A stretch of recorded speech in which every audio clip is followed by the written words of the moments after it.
vers une science sacrée du corps éthérique. Si le corps éthérique est à la fois le fondement de la vie, le miroir de l'esprit et le lieu du devenir humain, alors il mérite une approche nouvelle. Ni purement biologique, ni seulement mystique, mais scientifique au sens spirituel. Une telle approche suppose une véritable science sacrée, où l'intellect se fait organe d'amour, où la connaissance devient participation vivante à la vérité, et où l'on étudie la forme comme révélation du sens. Il nous faut ainsi redécouvrir l'éthérique dans tous les domaines. Une science sacrée du corps éthérique ne serait pas une discipline isolée, mais une clé pour renouveler en profondeur l'ensemble des champs humains.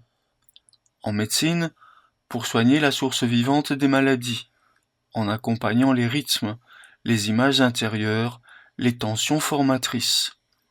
En pédagogie, pour respecter le développement éthérique de l'enfant à chaque âge, et nourrir la croissance intérieure par le rythme, le récit, le geste, la beauté. En agriculture, pour cultiver les forces de la terre, en lien avec les forces du cosmos, comme cela est fait dans l'agriculture biodynamique. Dans l'art, pour sculpter, non plus des formes mortes, mais des expressions vivantes de l'esprit, dans la couleur, le son, le mouvement. Et enfin, dans l'éthique, pour comprendre que chaque acte forme ou déforme le corps éthérique, et que la vraie morale est architecture invisible. Il nous faut développer une méthode d'observation intérieure. Cette méthode d'observation intérieure, que l'on pourrait qualifier d'une science, n'est pas spéculative. Elle repose sur une méthode rigoureuse.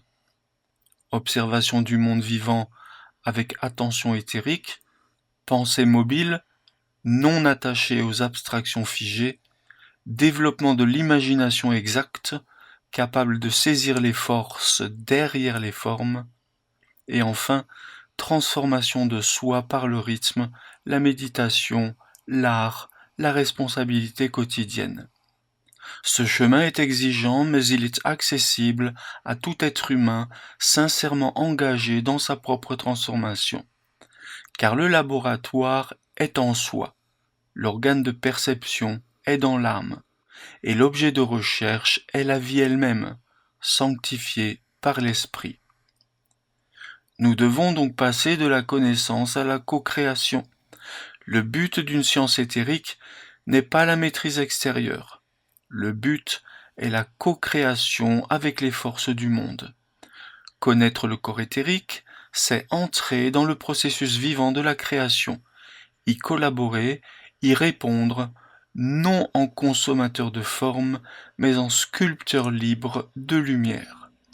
L'homme ne sera vraiment homme que lorsqu'il saura voir, respecter, élever et spiritualiser la vie. C'est là le cœur de l'anthroposophie. Réunir la science, l'art et la religion dans un acte de connaissance aimante, capable de transfigurer le monde. Ainsi, nous pouvons nous diriger vers une humanité éthérique consciente. L'avenir de l'évolution dépendra de notre capacité à reconnaître l'éthérique comme réalité formatrice universelle. Faire du corps éthérique un organe de perception spirituelle. Spiritualiser les forces de vie par l'action morale du moi. Et tisser des liens nouveaux entre l'homme, la terre, les hiérarchies et le cosmos. Alors le corps éthérique, devenu transparent à l'esprit, deviendra un instrument de résurrection, le temple vivant d'une humanité éveillée, où chaque être pourra dire à la suite du Verbe « Ce n'est plus moi qui vis, mais l'Esprit qui vit en moi ».